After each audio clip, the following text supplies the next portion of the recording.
What are closing costs? The average person will try to calculate their closing costs based on a 3 to 4% ratio. So, meaning if you're borrowing $500,000, your closing costs could be 3 to 4%.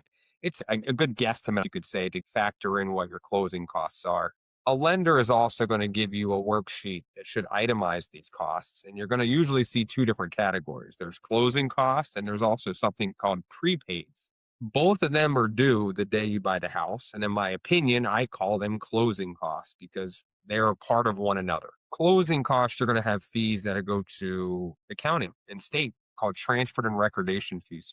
It's percentage based on the sales price. If you buy a house for 500,000 and your friend buys a house for 300,000, of course, one's transferred and recordation costs are going to be different. You're going to have your lender's fees, whatever the lender's charging you to get you to the settlement table.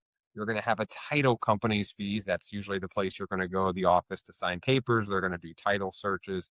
Their fees associated. Those are part of your closing costs. And then you have something called prepaids, which is where the lender pay a year's worth of your homeowner's insurance and usually X amount of months of property taxes. And I say it that way because it depends on what month of the year you buy and where we fall in line with property taxes. In Maryland, part of your prepaids is the lender is going to also escrow money from you for your property taxes and your homeowner's insurance.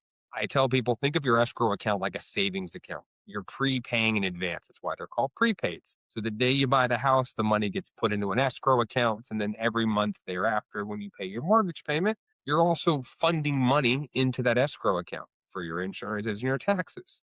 That way, when those bills come due in the following year, the lender is going to pay those bills on your behalf. The reason they do this is if a homeowner doesn't carry homeowner's insurance, and if something was to happen and damage the property and the buyer says, I'm not fixing it, now the bank has damaged collateral.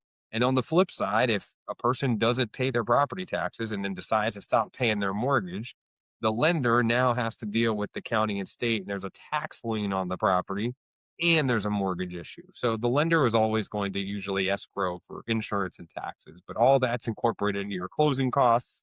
So the more that you spend on the house, the higher your closing costs will be because transfer to recordation charges are higher, your property taxes are higher, your homeowner's insurance is higher. But a lot of people will say it's a 3 to 4% rule.